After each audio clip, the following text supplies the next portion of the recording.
عكاشة يعتبر يعني ايه، اعلامي يعني حاجه فذه كده، تحس فيه انك انت تتكلم مع انسان عادي كده كانك انت قاعد في المصطبه. توفيق عكاشة ده لا غبار عليه. ما هو كان حلو الاول، كان راجل، بس دلوقتي بحس اللي هو بقى يعني ايه، مع تبع الرايجه اللي هو ماشي مع ده شويه، مع تيجي تسمع كان يحب مرسي الاول وكان يتكلم عن مرسي، دلوقتي بقى يشتم فيه. والله انا كنت بتابعه على طول، كنت بحبه قوي قوي، ومش عارف يعني لحد دلوقتي ما بتابعوش تاني والله. والله توفيق عكاشة بيتكلم كلام صح منطقي. انا مش بس هجيب ليك في كل قراراته وكل كلامه فعلا بيتحقق، هو شايف صح يعني فعلا.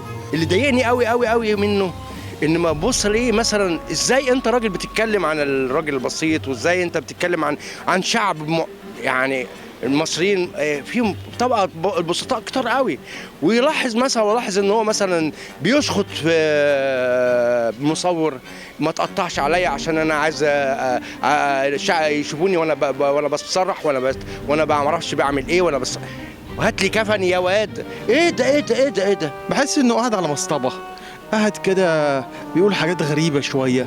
لا انت بتخاطب عقول الناس كلها، في عقول فقير، في عقول غني، في عقول ثقافته صغيره، في ثقافته متعلم، في عالي جدا، لازم تناقش دول كلهم. والله هو الانسان ما كانش بيقول حاجه غلط، يعني ما كانش بيقول حاجه غلط خالص.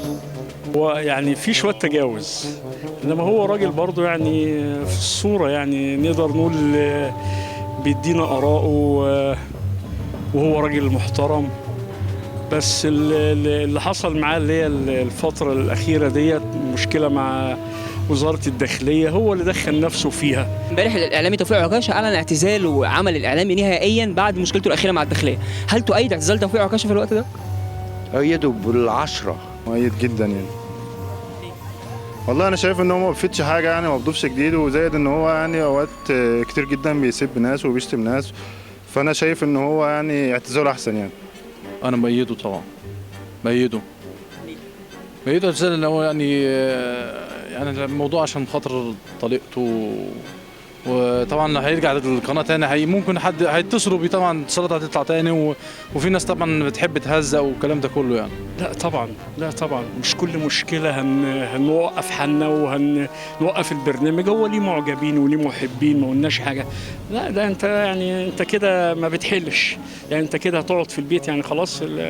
توفيق عكاشة كده يعني يكتب بقى في الجرايد وكده، احنا اخدنا ان احنا نشوفه. لا في الوقت الحالي لا، لانه الانسان لازم دايما يشوف ايه اللي ليه واللي عليه. واداؤه اتحسن واتدرب كويس عند ناس اللي هم بيسموهم التنميه البشريه، لو اتدرب عند الناس دي هيبقى كويس جدا.